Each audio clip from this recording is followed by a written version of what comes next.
প্রিয় বন্ধুরা, আমি ওবাইদুর রহমান। আমাদের YouTube channel Rahman academy YouTube channel সবাইকে স্বাগত। আজ দ্বাদশ শ্রেণীর ইতিহাসের সাজেশন নিয়ে উপস্থিত হয়েছি। ইতিহাসের তোমাদের আজকে কিছু সাজেস্টিভ প্রশ্ন দেব, যে প্রশ্নগুলি টেস্ট এবং ফাইনালে 100% কমন আসবে। বিগত বছরগুলিতে আমরা যে সাজেশনগুলি দিয়েছিলাম বছরের শুরুতে, সেখান থেকে তোমাদের হুবহু সমস্ত প্রশ্নই কমন ছিল। তো 8 মার্কের মোট 5টি প্রশ্ন লিখতে হয়। সেখানে দুটো খণ্ড থাকে। খণ্ড ক, সেখানে তোমাদের 4টি অধ্যায় থাকে, আর খণ্ড খ, সেখানে 4টি অধ্যায় থাকে। তোমাদের ইতিহাসে মোট 8টি অধ্যায় আছে। প্রথম 4টি অধ্যায় থেকে যে কোনো দুটি প্রশ্ন, দ্বিতীয় 4টি অধ্যায় থেকে মানে 5 থেকে 8 অধ্যায় পর্যন্ত যে কোনো দুটি প্রশ্ন, আর প্রথম ও দ্বিতীয়ের মধ্যে যে কোনো একটি লিখলে, মোটামুটি 5টা লিখলে তোমাদের হয়ে যাবে। তো তোমাদের বিভাগ ক বা খণ্ড কয়ে কোন কোন প্রশ্নগুলি অত্যন্ত গুরুত্বপূর্ণ, অর্থাৎ 1 থেকে 4 অধ্যায়ে কোন কোন প্রশ্নগুলি অত্যন্ত গুরুত্বপূর্ণ, সেই প্রশ্নগুলি বলার আগে একটি কথা জানিয়ে রাখি। আমার সম্পাদনায় প্রকাশিত হয় উচ্চ মাধ্যমিক ইতিহাস, অর্থাৎ উচ্চ মাধ্যমিক এক্সাম গাইড সাজেশন বই। তো 2017 থেকে 2020 পর্যন্ত এই 4টি সালে আমাদের বই প্রকাশিত হয়েছিল, মোট 8টি বই। 2021 সালে তোমাদের জন্য অবশ্যই আসছে খুব শীঘ্রই তোমাদের প্রিয় পরিচিত সাজেশন বই উচ্চ মাধ্যমিক এক্সাম গাইড, যা তোমাদের 100%ই কাজে দেবে। শুধু বড় প্রশ্ন নয়, এমসিকিউ এসিকিউ সহ, এবং তোমরা খুব সহজেই উত্তরগুলি মুখস্থ করতে পারবে, আমি আশাবাদী। কারণ আমার শত শত ছাত্রছাত্রী, আমার একাডেমি রহমান একাডেমির শত শত ছাত্রছাত্রী, তারা 90+ কীভাবে পায়, তার কারণ হচ্ছে আমরা খুব সহজ সরল ভাষায় আমাদের এই সাজেশনের উত্তরগুলিকে প্রেজেন্ট করি, যা তোমাদেরকে 100% সাফল্য পেতে এবং 90+ পেতে সাহায্য করবে। তো কথা না বাড়ি, চলো শুরু করা যাক। তো তোমাদের বললাম যে বিভাগ ক অর্থাৎ খণ্ড ক থেকে তোমাদের যে 4টি অধ্যায় আছে, 4টি অধ্যায় থেকে মোট পরীক্ষায় 5টি প্রশ্ন আসে। তার মধ্যে 2টি বা 3টি লিখতে হয়। যদি বিভাগ ক থেকে লেখো 3টি, তাহলে বিভাগ খ থেকে লিখতে হবে 2টি। আর যদি বিভাগ ক থেকে লেখো 2টি, তাহলে বিভাগ খ থেকে লিখতে হবে 3টি। ওকে, মোট 5টি প্রশ্ন। তো প্রথম অধ্যায় থেকে অতীত স্মরণ, প্রথম অধ্যায় আছে তোমাদের অতীত স্মরণ। অতীত স্মরণ থেকে আমি যে প্রশ্নগুলি বলবো, এর বাইরে থেকে টেস্ট ও ফাইনালে প্রশ্ন আসবে না। তো চলো শুরু করা যাক। প্রথম প্রশ্ন, মিথ বা পুরাকাহিনী, লিজেন্ড বা কিংবদন্তি বলতে কি বোঝো? অতীত বিষয়ে মানুষের ধারণাকে কিভাবে এরা রূপদান করে? আবারও বলছি যে মিথ ব্যাকেটের মধ্যে পুরকাহিনী, লিজেন্ড ব্যাকেটের মধ্যে কিংবদন্তি বলতে কি বোঝো? অতীত বিষয়ে মানুষের ধারণাকে কিভাবে এরা রূপদান করে? খুবই গুরুত্বপূর্ণ প্রশ্ন। 2 নম্বর প্রশ্ন, মিউজিয়াম বা জাদুঘর কাকে বলে? মিউজিয়াম বা জাদুঘর কাকে বলে? এর উদ্দেশ্য কী ছিল? অথবা এভাবে আসতে পারে প্রশ্নটি, মিউজিয়াম বা জাদুঘরের প্রকারভেদ আলোচনা করো। এবছরের অত্যন্ত গুরুত্বপূর্ণ, মিউজিয়াম কাকে বলে, এর উদ্দেশ্য ও প্রকারভেদ আলোচনা করো, এইভাবে প্রশ্নটি আসতে পারে। তো 2টো প্রশ্ন বললাম। 3 নম্বর প্রশ্ন, ইতিহাস রচনায় স্মৃতিকথার গুরুত্ব ও বৈশিষ্ট্য লেখো। পেশাদারী শাখা হিসাবে সংক্ষেপে ইতিহাসের গুরুত্ব আলোচনা করো। অত্যন্ত গুরুত্বপূর্ণ প্রশ্ন। শেষ প্রশ্ন, প্রথম অধ্যায়ের শেষ প্রশ্ন, আধুনিক ইতিহাস লিখন পদ্ধতি সম্পর্কে যাহা জানো লেখো। তার সঙ্গে 2টি শর্ট কোশ্চেন আছে, 2টি শিল্প জাদুঘরের নাম লেখো, মানে 6+2। এই প্রথম অধ্যায় থেকে 4টি প্রশ্ন বললাম, তার মধ্যে প্রথম 2টি অত্যন্ত গুরুত্বপূর্ণ। এই দুটোকে তোমাদেরকে 100% মুখস্থ রাখতে হবে। তারপরে দ্বিতীয় অধ্যায় হচ্ছে ঊনবিংশ ও বিংশ শতকে উপনিবেশবাদ ও সাম্রাজ্যবাদের প্রসার। এই অধ্যায় থেকে তোমাদের মাত্র 4টি প্রশ্ন নির্বাচন করেছি। প্রথম প্রশ্ন, উপনিবেশবাদ বলতে কি বোঝো? এর সঙ্গে সাম্রাজ্যবাদের সম্পর্ক নির্ধারণ করো। উপনিবেশবাদ বলতে কি বোঝো? এর সঙ্গে সাম্রাজ্যবাদের সম্পর্ক নির্ণয় করো। খুব ভালো প্রশ্ন। 2 নম্বর প্রশ্ন, সাম্রাজ্যবাদ কাকে বলে? সাম্রাজ্যবাদ প্রসারের কারণ বা উদ্ভবের কারণগুলি আলোচনা করো। খুবই ভালো প্রশ্ন। 3 নম্বর প্রশ্ন, ঔপনিবেশিক রাষ্ট্রের জাতি সংক্রান্ত প্রশ্নের সদার্থক ও নয়ার্থক প্রভাবগুলি আলোচনা করো। আবারও বলছি, ঔপনিবেশিক রাষ্ট্রের জাতি সংক্রান্ত প্রশ্নের সদার্থক ও নয়ার্থক প্রভাবগুলি আলোচনা করো। খুব ভালো প্রশ্ন। তারপরে 4র্থ নম্বর প্রশ্ন, মার্কেন্টাইল অর্থনীতির বৈশিষ্ট্য কী ছিল?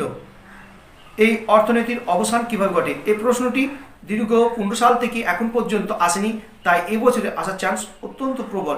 ওপরে 3টি কোনো না কোনো বছরে এসছে। তৃতীয় অধ্যায় হচ্ছে ঔপনিবেশিক আধিপত্যের প্রকৃতি, নিয়মিত ও অনিয়মিত সাম্রাজ্য। তৃতীয় অধ্যায়ে মোট 6টি প্রশ্ন নির্বাচন করেছি, তার মধ্যে 3টি প্রশ্ন অত্যন্ত গুরুত্বপূর্ণ। প্রথম প্রশ্ন, ভারতে রেলপথ প্রবর্তনের উদ্দেশ্য ও প্রভাব আলোচনা করো। অথবা এই প্রশ্নটি ঘুরিয়ে এভাবে আসতে পারে, ভারতের রেলপথ প্রবর্তনের সুফল ও কুফল আলোচনা করো। তারপর প্রশ্ন, ক্যান্টন বাণিজ্য বলতে কি বোঝো? ক্যান্টন বাণিজ্যের প্রধান বৈশিষ্ট্যগুলি আলোচনা করো। এই বাণিজ্যের অবসান কিভাবে ঘটে? এই প্রশ্নটি অত্যন্ত গুরুত্বপূর্ণ, অবশ্যই মুখস্থ রাখবে প্রথম প্রশ্ন আর এই দ্বিতীয় নম্বর প্রশ্নটা। পরের প্রশ্ন, ইস্ট ইন্ডিয়া কোম্পানির আমলে ভারতের বিভিন্ন ধরনের ভূমি রাজস্ব ব্যবস্থার পরিচয় দাও, সংক্ষিপ্ত পরিচয় দাও। খুব ভালো প্রশ্ন। অথবা এই প্রশ্নটি এভাবে আসতে পারে, কোম্পানি আমলে বিভিন্ন ধরনের ভূমি রাজস্ব ব্যবস্থার বিবরণ দাও। খুবই ভালো প্রশ্ন। পরের প্রশ্ন, পলাশী ও বক্সারের যুদ্ধের ফলাফল তুলনামূলক আলোচনা করো। অথবা এইভাবে আসতে পারে, পলাশীর যুদ্ধ অপেক্ষা বক্সারের যুদ্ধ অধিক গুরুত্বপূর্ণ কেন ছিল? এই প্রশ্নটি এভাবে আসতে পারে। পরের প্রশ্ন 5 নম্বর, চিরস্থায়ী বন্দোবস্ত কেন প্রবর্তিত হয়? এই ব্যবস্থার বৈশিষ্ট্যগুলি আলোচনা করো। খুব ভালো প্রশ্ন। শেষ প্রশ্ন, এটি এক্সট্রা প্রশ্ন, ইংরেজ ইস্ট ইন্ডিয়া কোম্পানির সঙ্গে নবাব সিরাজদৌল্লার সংঘাতের কারণ কি ছিল? অথবা পলাশীর যুদ্ধের কারণ ও ফলাফল আলোচনা করো। এই ছিল তোমাদের 6টি প্রশ্ন, তবে প্রথম 3টি অত্যন্ত গুরুত্বপূর্ণ।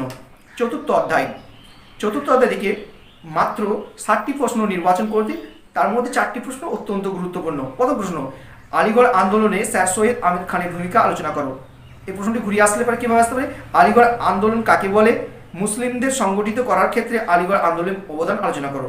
2 নম্বর, সমাজ ও শিক্ষা সংস্কারের রাজা রামমোহন রায়ের অবদান আলোচনা করো। খুব ভালো প্রশ্ন, 2019-এ এসছে। সমাজ ও শিক্ষা সংস্কারে রাজা রামমোহন রায়ের অবদান আলোচনা করো। 3 নম্বর প্রশ্ন, ভারতের মধ্যবিত্ত শ্রেণীর উত্থানের কারণগুলি কি ছিল? খুব ভালো প্রশ্ন, এটা একবার আসেনি, এই প্রশ্নটা আসার চান্স আছে। পরের প্রশ্ন 4 নম্বর প্রশ্ন, বাংলার নবজাগরণের অগ্রগতির বিবরণ দাও, অথবা এর প্রকৃতি আলোচনা করো। আবার বলছি, বাংলার নবজাগরণের অগ্রগতির বিবরণ দাও, সঙ্গে এর প্রকৃতি আলোচনা করো। এই প্রশ্নটি 2018-তে এসেছিল। চীনের ইতিহাসের চৌঠা মে বা ফোর্থ মে আন্দোলনের কারণ, গুরুত্ব বা প্রভাব আলোচনা করো। এটি 2016-তে এসেছিল। শেষ প্রশ্ন, সমাজ সংস্কার ও শিক্ষা সংস্কারে বিদ্যাসাগরের অবদান আলোচনা করো। সমাজ সংস্কার ও শিক্ষা সংস্কারে বিদ্যাসাগরের অবদান আলোচনা করো।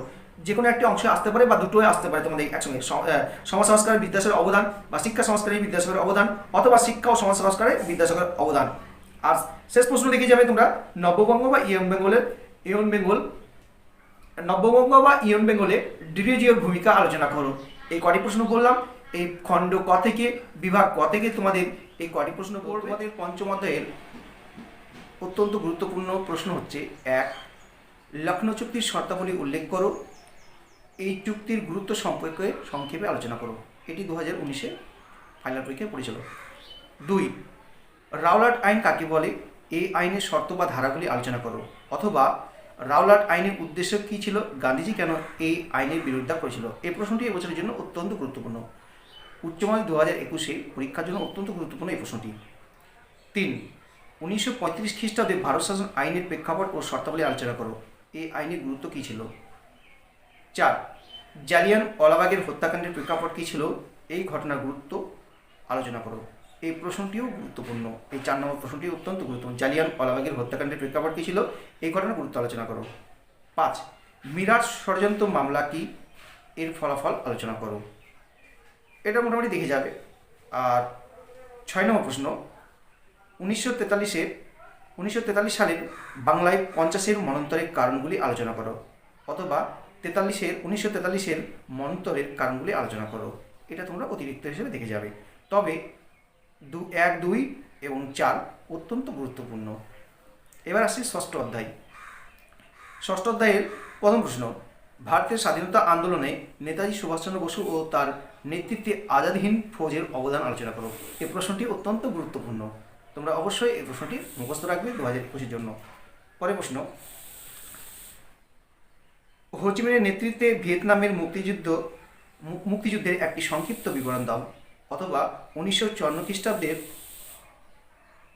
ভিয়েতনামের ইতিহাসের ভূমিকা কী ছিল তা আলোচনা করো। এই প্রশ্নটি অত্যন্ত গুরুত্বপূর্ণ। 3 নম্বর প্রশ্ন, 1942-এর নৌবিদ্রোহের কারণ ও তাৎপর্য বা ফলাফল কী ছিল? অথবা এই প্রশ্ন ঘুরিয়ে আসলে এরভাবে আসতে পারে, 1946 খ্রিস্টাব্দে নৌবিদ্রোহের বর্ণনা দাও।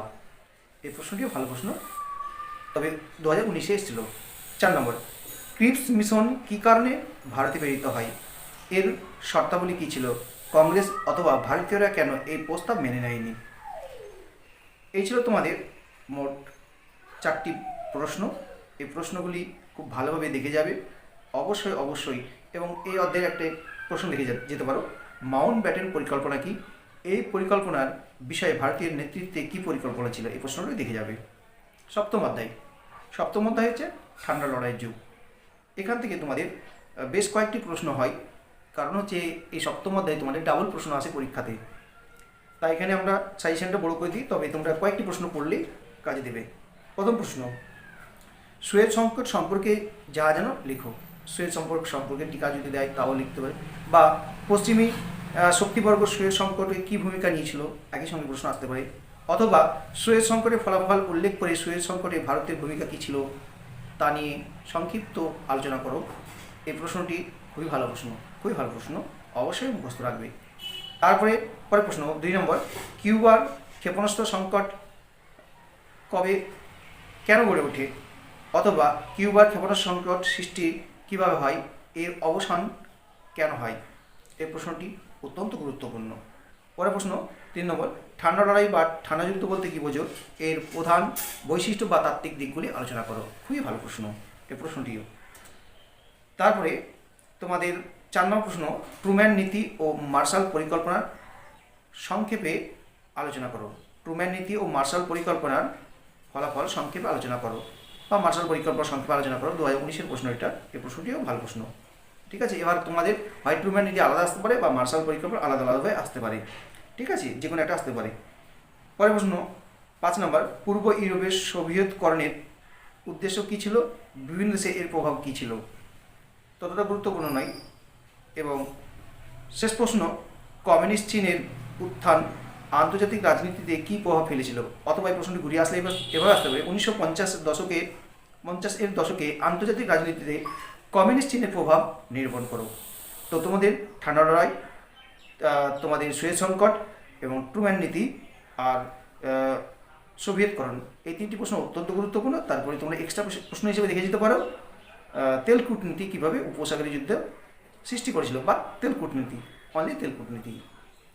এবার আসছি 8ম অধ্যায়, ঔপনিবেশিকরণ। এই অধ্যায় থেকে তোমাদের মোট 6টি প্রশ্ন নির্বাচন করেছি। তার মধ্যে আমার কাছে 3টি প্রশ্ন অত্যন্ত গুরুত্বপূর্ণ মনে হয়েছে। প্রথম প্রশ্ন, ঔপনিবেশিকরণের সামাজিক, অর্থনৈতিক ও রাজনৈতিক তাৎপর্য আলোচনা করো। ভালো প্রশ্ন এটা।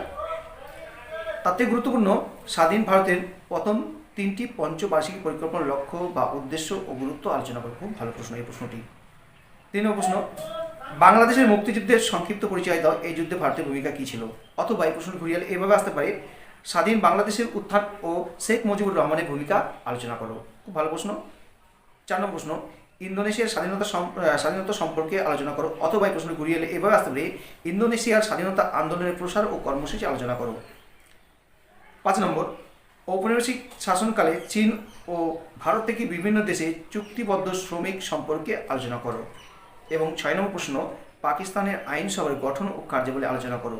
তবে প্রথম 3টি প্রশ্ন অত্যন্ত গুরুত্বপূর্ণ। এই ছিল তোমাদের বিভাগ খ বা খণ্ড কয়েক গুটি কয়েক প্রশ্ন।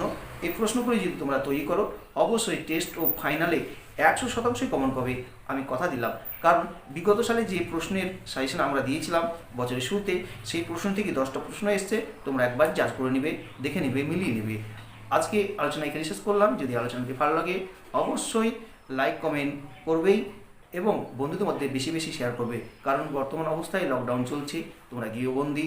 তোমাদের যদি প্রশ্ন উত্তর পেতে অসুবিধা হয় তাহলে অবশ্যই কমেন্ট সেকশনে জানাবে, কমেন্ট বক্সে কমেন্ট করে জানাবে।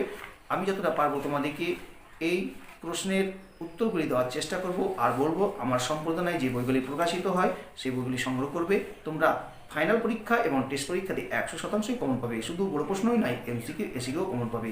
বইটা প্রকাশ হবে আমি অবশ্যই ইউটিউবে জানিয়ে দেবো। আর তোমরা বইগুলি সংগ্রহ করলে তোমাদের নিশ্চিন্তে থাকতে পারো তোমরা যে কমন 100% এবং 90+ মার্কস অবশ্যই তোমাদের তোলা যাবে এই বইগুলি পড়েই। আজকে আলোচনা এখানে শেষ করলাম। ভালো থেকো, সুস্থ থেকো, সঙ্গে থেকো। আবার দেখাবে নতুন কোনো ভিডিও। ততক্ষণ